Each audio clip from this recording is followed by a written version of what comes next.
의사가 보는 이재명 대통령 의료 공약 분석 1. 이재명 대통령이 21대 대한민국 대통령으로 당선되었습니다. 이재명 대통령의 공약이 현실이 될 것이기에 의료 공약에 대해 현직 의사로서 나름의 분석을 해볼까 합니다. 의료정책 1번 의사사관학교 지역 의대 신설. 의사사관학교가 찍는 공공의대를 대체하기 위한 대학으로 실제 사관학교가 아닙니다. 사관학교라는 가칭이 붙은 이유는 의사사관학교를 졸업한 뒤 의사면허를 취득했을 때 공무원 신분으로만 의사로 활동할 수 있고 사직이나 은퇴 이후에는 의사로 활동할 수 없기 때문으로 보입니다. 의사사관학교에서는 내과나 소아과 등 어떤 전공을 선택할지를 정부가 개입할 가능성도 일부 있습니다. 현재 육군사관학교 등에서 의대로 위탁교육을 보낼 때도 군대에 필요한 전공에 한해서 TO를 정한 뒤 사관생도를 의대에 교육을 위탁해 해당 과 전문의 자격증을 취득하게 하고 있습니다. 따라서 의사사관학교 졸업생들에게 정부가 필요한 과의 TO를 높게 배정해서 그 TO 안에서 선택을 하게 하고 이미 존재하는 대학병원으로 전공의 과정을 위탁 수련을 받게 하지 않을까 합니다. 의료 낙후 지역에 대한 보완으로 지역 의대 신설은 전라도권 의대 신설로 이어질 가능성이 높습니다. 지역 의대 신설 시 수련병원을 같이 설립해야만 하고 수련병원에는 많은 수의 의료진이 필요합니다. 단기적으로는 타 대학병원에 재직 중인 교수를 초빙하겠지만 중장기적으로 안정적인 의사 초빙을 위해 의사사관학교 졸업생이 이 자리에 갈 가능성이 높아 보입니다. 따라서 위탁 수련을 신설된 의대와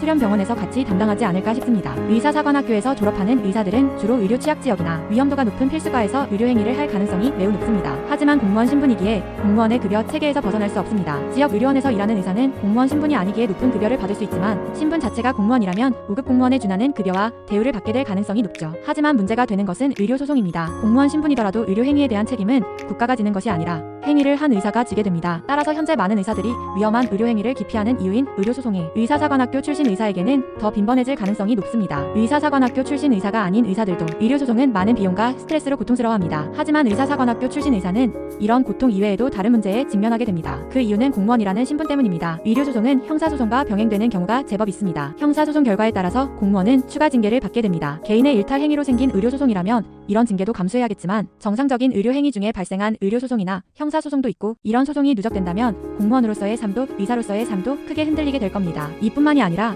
의료소송의 결과로 공직생활을 끝내야 한다면 의사사관학교 출신 의사는 공무원도 아니고 의사도 아니게 됩니다. 고등학교를 졸업한 이후 의대생과 공무원 의사로서의 삶만 살았던 사람이 의사도 공무원도 아닌 존재가 되는 것은 분명 큰 고통일 겁니다. 이런 두려움을 의사사관학교 출신 의사들도 모두 가지고 있을 것이고 이는 결국 의료소송이 생길 가능성이 높은 의료행위를 피하게 할 것이고 이는 의사사관학교의 기본 취지를 흐리게 만들 것입니다. 따라서 적어도 의사사관학교 출신 의사들에게는 본인의 역할을 다할 수 있을 정도의 법적 안전장치가 필요합니다.